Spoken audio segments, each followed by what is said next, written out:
Hi, Kirsty. Okay. Good to see you again. Yeah, you too. Just starting away from this weekend's game quickly, obviously we've got the international break coming up. England squad announcement. Does Harvey Barnes deserve to be in that squad?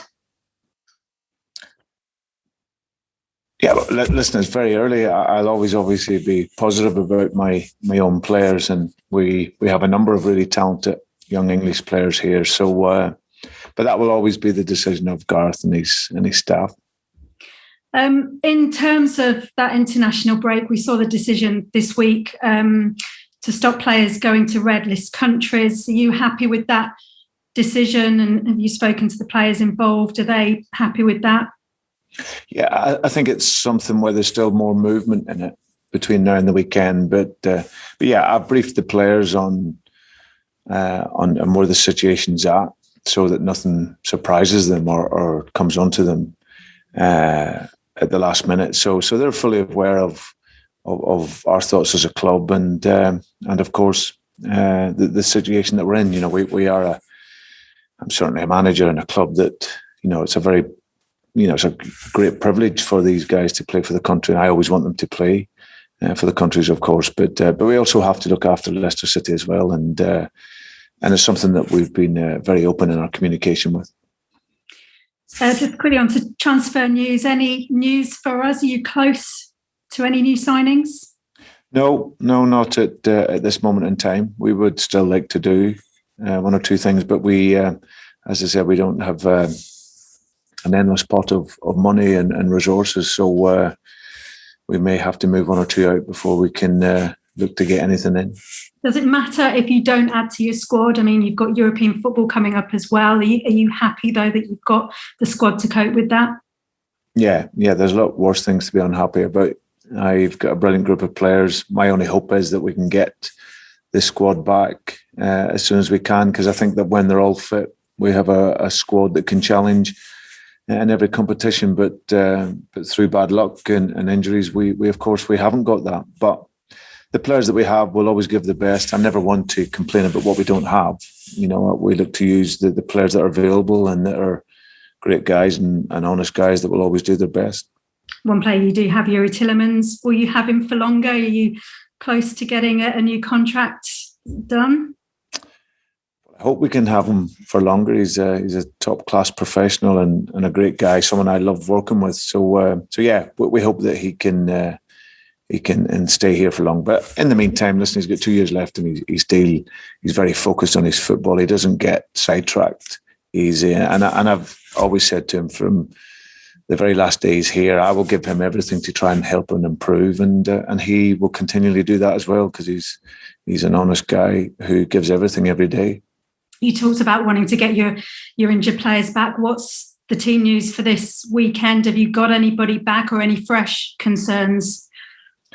Well, yeah, Ryan Bertrand is back and becomes available after the virus. So that's great news for us. We'll assess him over this next 24 hours just to see where he's at in terms of game time.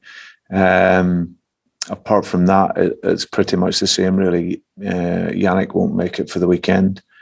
And then we'll assess, hopefully, him and Jonny at some point. He'll be back in training next week. Obviously, going down to 10 men didn't help, but what do you want to see differently from your players this weekend? You're looking for a quick response? Yeah, I think it's something where the game, from our perspective, we didn't meet the standard that we would want, even with 11 men.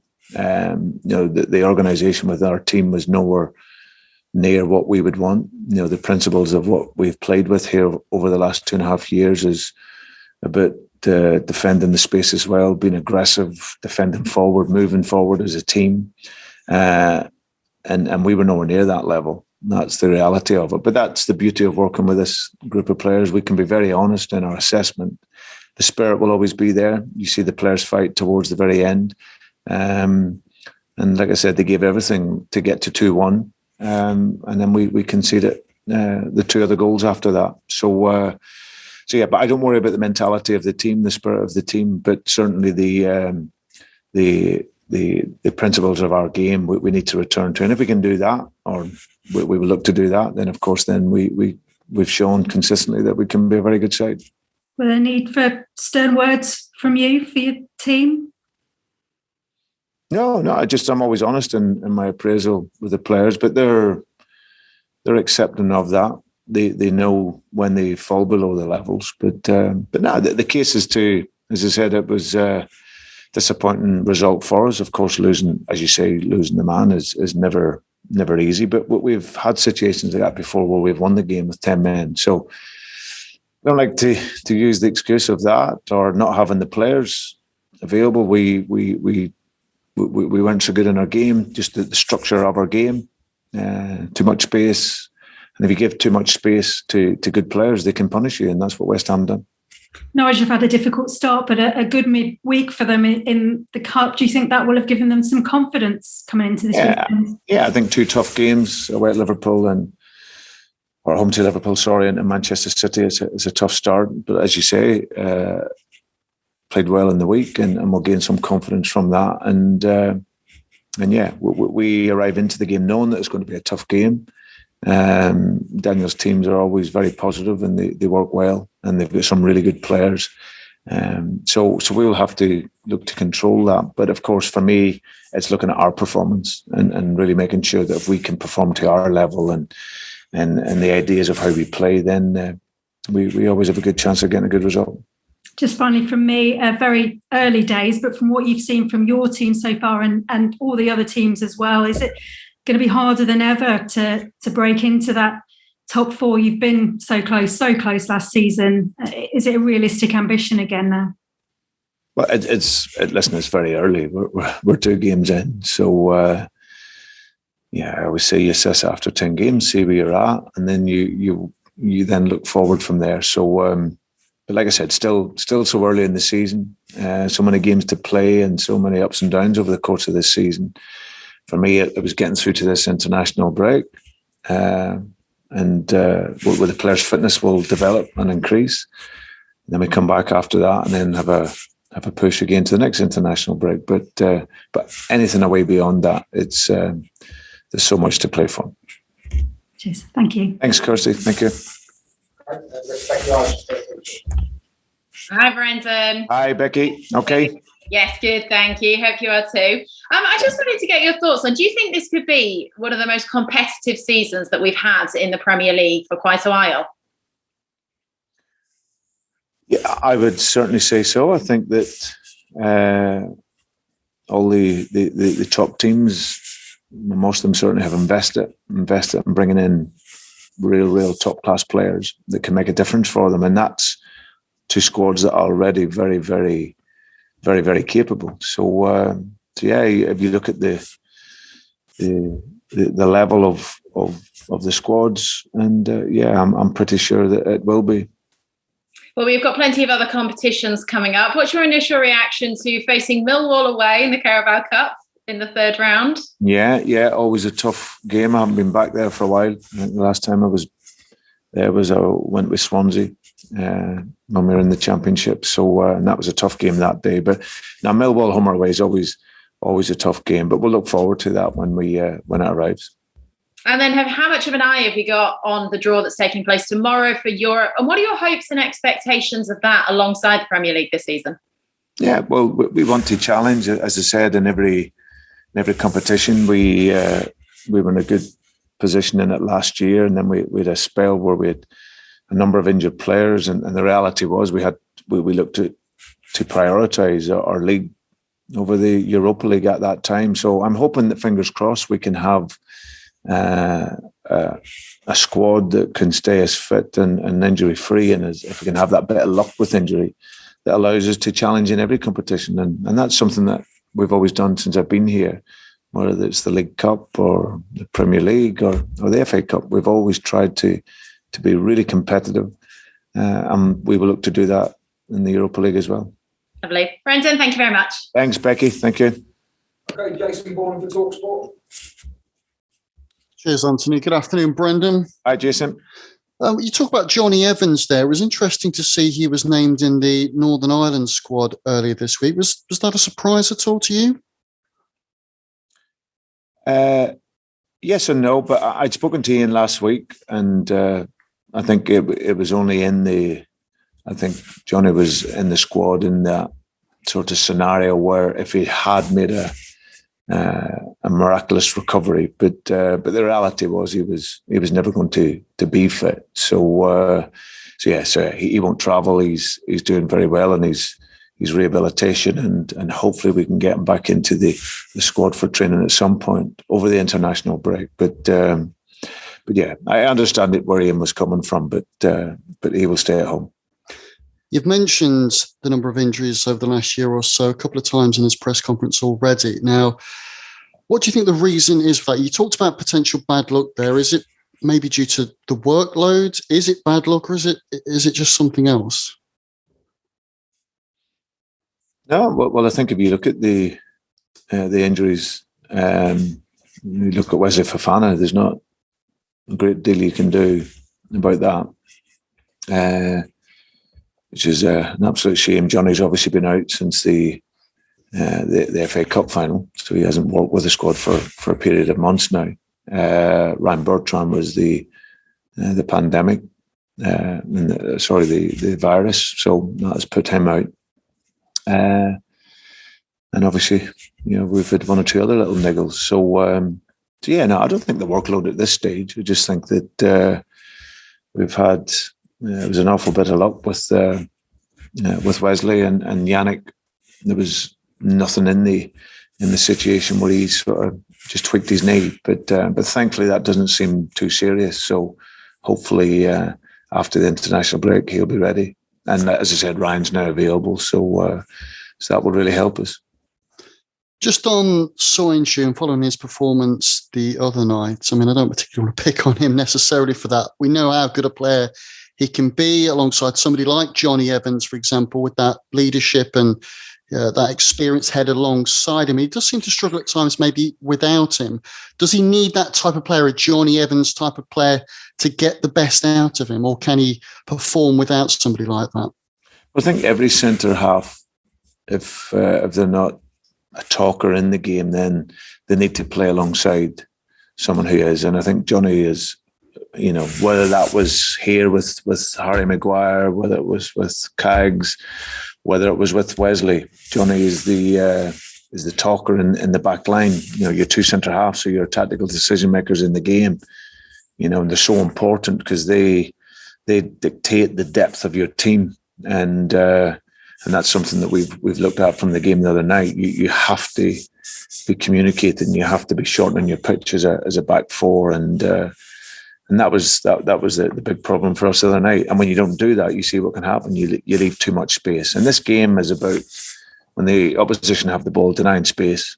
And for the likes of Cags, it's something he's still a player that hasn't had a lot of experience in this league, but he's obviously played over a season or so now, and or a couple of seasons. So that's something that he will improve on that side of his game. So if you're not playing beside someone who's talking you through the game, then you still have to be able to lead your team, and that's something that he knows he can improve on. And the final one from me today, Ricardo has been named in the Portugal squad. First time in such a long time for him. Is this testament to the hard work and coming back from that injury, the full pre-season he's also had behind him to get back into that international setup? Yeah, no, it's great for him. We've all seen his talent, and it was such a shame when he got injured, and then it was a long way back. And then the last season, he wasn't quite up to speed, but he's, as you say, Jason, he's had a good pre-season, worked very hard, still got a little bit to go. But you start to see that quality and that inspiration he gives the team when he's playing well. So delighted for him, and it's another step back on his recovery. Cheers. Go well on Saturday. Cheers. Thank you. Ian Stringer for BBC Radio Leicester. Brendan, good afternoon. I wonder whether I can clarify something you said regarding a player returning to training. I think you said next week. Was that Jonny Evans you were hoping does return to some form of training next week, or was it Yannick? Both. Okay. Yeah, both of those. Jonny hopefully towards the tail end of next week, and Yannick also. So Yannick's knee, you said to us, I think on Monday, that he was hoping to train yesterday. Were the results of yesterday, it's okay and he is okay, or does he need a bit more rest? Yes. Yeah, no, he's with the medical team, and we're hoping to get him out onto the field next week. How's James Justin? Because I guess his recovery's coming on. I remember you saying that sometimes these guys are ahead, sometimes they're behind, but James Justin was champing at the bit to get back. How close might he be? Well, we're looking at some point in October with a bit of luck. I think he looks fantastic. He's worked so well, and the medical team and the sports science team have been delighted with him. And as you'd expect, he's not missed an opportunity to work and get himself back. And of course, we can get him back. That'll be like a new signing because he's such a talented player. So yeah, he's worked tirelessly. I've seen him in the gym. He looks very strong. He's doing a lot of strength work on his legs. So yeah, that'll be great. If we can get him back in October, it'll be a huge boost. Very versatile as well, isn't he? And he offers a lot going forward as well as a defender. On injuries, Brendan, is James Maddison 100%? I ask just because against West Ham, I don't know, he sometimes just looks a little uncomfortable. Is he 100% at the minute? No, to be fair, I don't think there's too many of the players that are 100%. I just think it takes you a few games to get up to speed. And of course, when you're down to 10 men for a large part of the last game, then of course it becomes that a little bit more difficult. But that's something where I think all players at this stage of the season and the clubs, they're edging towards their full fitness. And but yeah, that's something that I think with James, he's getting there. But a few more games, he'll be right up to speed, I'm sure. But his hip's okay. Yes, yeah, he's fine. Yeah, good. You spoke with Kirsty about Yerry's contract, and he's got 2 more years here, and he's not one to rock the boat. You did mention 3 or 4 weeks ago that there were talks with his representatives. Have they progressed, and are they progressing, or have they, if by association, if not, then they've not? What's the situation with those? Yeah, I just think it's ongoing. So John will speak to Yerry's representatives. And that's as far as where it's at. Yeah. Okay, understood. You mentioned some players and playing time and the windows closing. I'm interested to talk about Hamza Chowdhury, a player that you've spoken about in the past, and you said you've been very honest with, and he was very honest with you regarding his future, regarding playing time. Is he a player in the coming days, if there were options for him that he would like to explore and the club may explore in terms of releasing and freeing up? That's something that we would have to wait until something would come in. There's, Hamza's his attitude and mentality has been first class. And there has been a lot of speculation around him going out and various clubs, but at this moment in time, we haven't had any offers in. So, and to his credit, he's been absolutely first class in training. He's even though he hasn't featured, and it can be difficult for a player because you train to play the game. But he's understood where he's at. He's maturing all the time as a professional and as a player. So yeah, he's just training away until anything comes in. Then that's how it'll be. When you're considering who to replace Ayoze Perez because of his suspension, what are you considering in terms of who? I don't mean names. I mean, what skill sets? What are you replacing in Ayoze Perez for the suspension?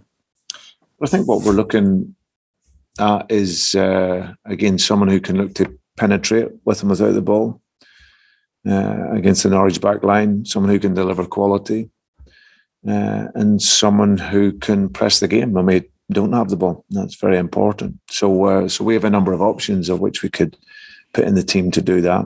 And yeah.